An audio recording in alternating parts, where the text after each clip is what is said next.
Guys, I wanted to update my dairy-free tzatziki, and I wanted to update it using coco june.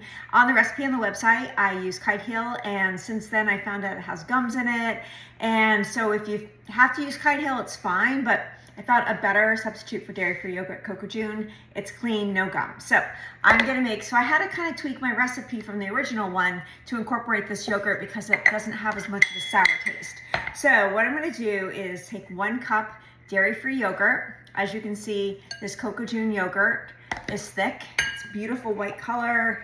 It's just amazing. This is great for parfaits, all that good stuff. And the reason I'm putting this in a glass container is I'm making this ahead of time. So I'm putting it in a glass container so I can put it in the fridge and use it tonight, so you don't have to make this right before dinner. Saves a step. It's between our tzatziki and other tzatziki's is Steve and I are lazy.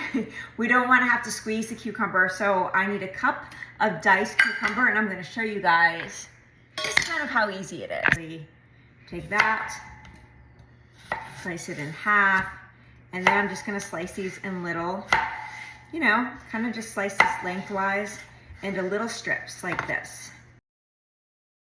Edges here, and then I'm just going to like cut them into very small pieces.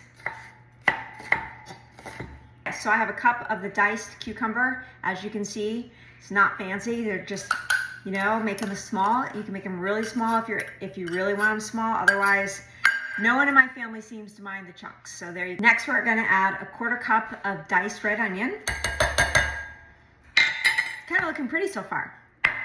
And then we're gonna do 2 cloves garlic minced. So when I say minced garlic, I just mean using a mincer like this, or you can mince it down with a knife. I find that's so labor intensive, so I just use a garlic press. And the way to get the skin off easily is just to give it a little crack like that, and then the skin peels easily off. I use my handy dandy garlic press, and then I love using these. They come with your measuring spoon, so just scrape it off. You could also use the back of a butter knife. So, okay, and then we're going to use a teaspoon of Celtic sea salt. Put that in. So for this recipe, since it doesn't have the tart flavor because I'm using the coco june, I'm gonna up the lemon juice to a 1/4 cup. Okay, we're gonna do 2 tablespoons of extra virgin olive oil. So the original recipe calls for 1, but again, since I'm using the coco june yogurt, I'm gonna do 2 tablespoons of that. So we've got everything in there, and then do a couple twists of pepper. This is to taste. I do about 4 to 5. And then the last remaining ingredient is the dill. So it's a tablespoon of dill. This is just dill, if you guys don't know. It's the easiest thing to mince, so I'm just gonna mince it quickly. Ingredient is a tablespoon of minced dill. Here's the tzatziki. See how beautiful it is? So pretty in color.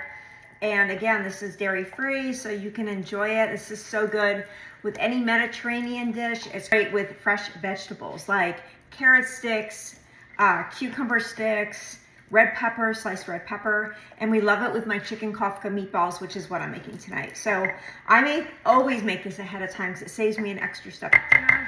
As you saw, it doesn't take too long to put together. There it is. Smells wonderful. So this is an easy thing that you can make ahead the day of, and it pairs with just about anything. So I hope you guys love this dairy-free tzatziki. And again, I've upped it with coco june yogurt. It's clean, dairy-free coconut yogurt. Just had to make a few tweaks.